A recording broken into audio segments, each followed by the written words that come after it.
A shake of the hands, just on 5 kilometers to go. The last two surviving of the 40-man break are going back into the pack now. Now it's every man from a group of 32 riders here.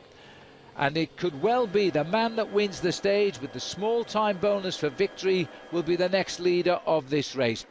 And somebody has just snipped round the outside of Sanchez, a teammate, and gone for a little breakaway here. And this is the move coming off. This will be Igor Anton, who suddenly moved off his teammate's wheel, Sanchez, and Anton's got the pedigree to win this if they don't mark him down quickly. That's it. I think it's Koenig coming up behind him. I think it is Koenig. He went fairly early on the climb the other day, so it could well be him. But one or two riders, the favourites there, we're actually probably relaxing a little bit too much towards the back of that group. Well, he hasn't won a race since September 2011, and that was the 19th stage of the Vuelta Espana. Now he's going again. We certainly expect to see the Spaniards attacking on these sort of climbs, and you know, they're nothing more, they like racing. Now we're just getting a little look at the Argos man. It is Warren Barguil has gone clear here from the bunch too. Rider is 2 minutes and 3 seconds behind overall.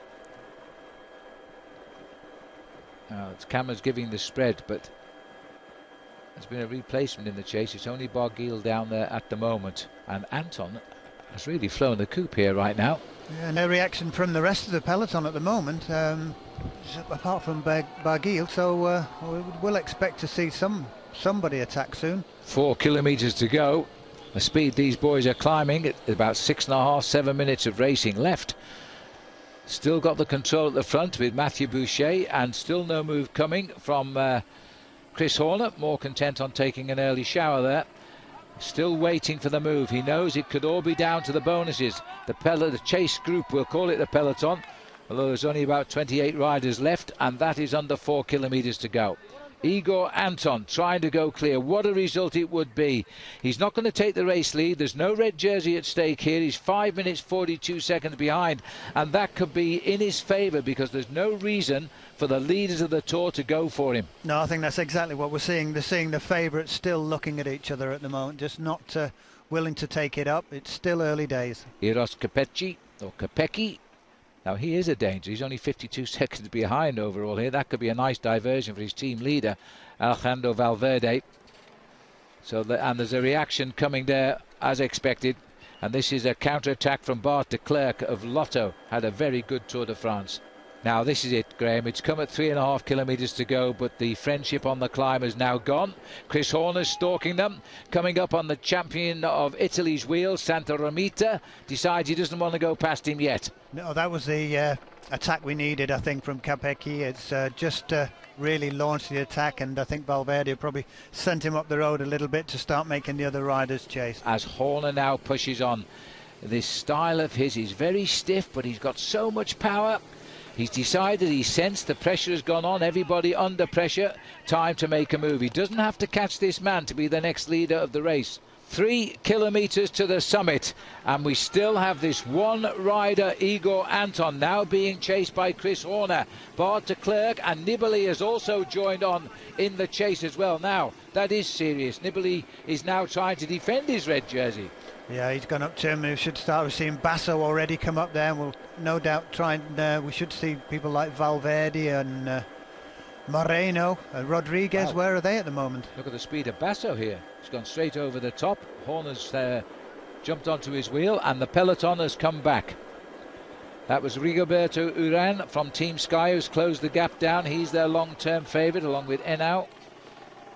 Well, those that can have, and we've reformed here. Yeah, Valverde also just come back up there. Chris Horner has brought them up to within 10 seconds of Anton. Looks like Nicholas Roach as well. They're still in that group. Are we going to see another attack from Nicholas Roach?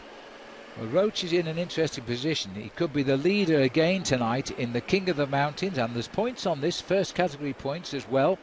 He could be the leader in the combine, and he could be the leader in the red jersey if it all worked out right. He could be back on top as he was on day 2. Thibaut Pinot also there on the outside of this group.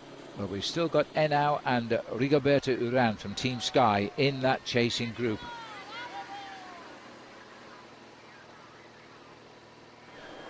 Chris Horner showing us he really has recovered from his injury. He's on terrific form. Nicholas Roach stalking up on the left of our picture now, just popping in and out in that blue spotted jersey. Nicholas Roach is looking to make a move here as he moves up. 2.3 kilometers to go. They're all turning to check out each other's faces here, just who is suffering. Uran on the left, and the pace being made by Ivan Basso, with Nibali, the other Italian. He's the leader in second, and this man is tapping out his own rhythm, and he's holding an advantage as he gets to 2 kilometers to the line.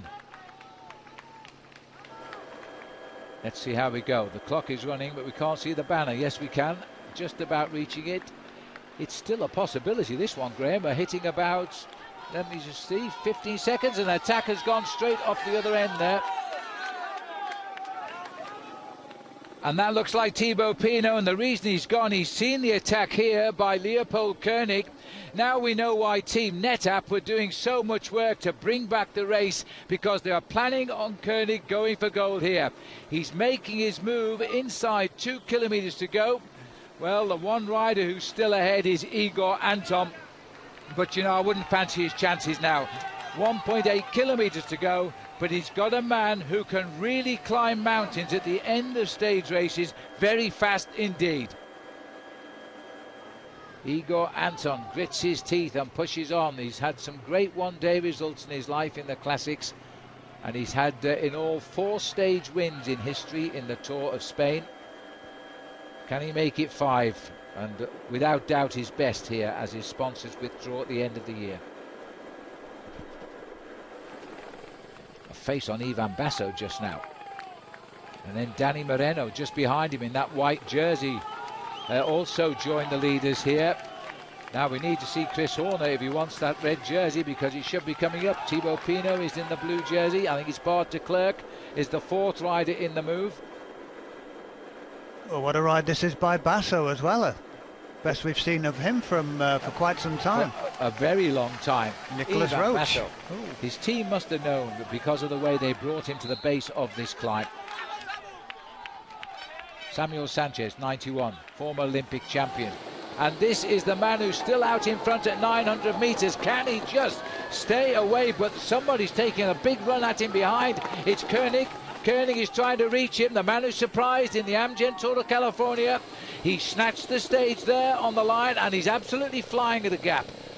Well, it's all one-on-one battle here between these two, but can this group behind, it's still Basso doing all the work from that little group, and the one who's going to profit from this group if it keeps going like this is Nicholas Roach. Well, if Nicholas Roach stays up there, if he doesn't get a finish in the first 3, he needs a gap of 9 seconds on the line over the red jersey group. But of course, with 3 bonuses on the line, he doesn't need to get that gap, providing he's in the first 3. Yeah, 10, 6 and 4 seconds, so if he can finish second even, it would be a fantastic ride for him and could put him in that jersey. Bart just tugged into the back here, Bart de Klerk at the moment. There is Koenig has gone by. Inside the finishing 500 meters, Leopold Koenig, who did this in California, he also won his own home tour, the Tour of the Czech Republic. Now we know why NetApp called back their man and then started to chase down that breakaway. They had decided this was to be their stage today. It's a wild card team, and they're going to have a job holding on to this man. He's got a great future ahead of him.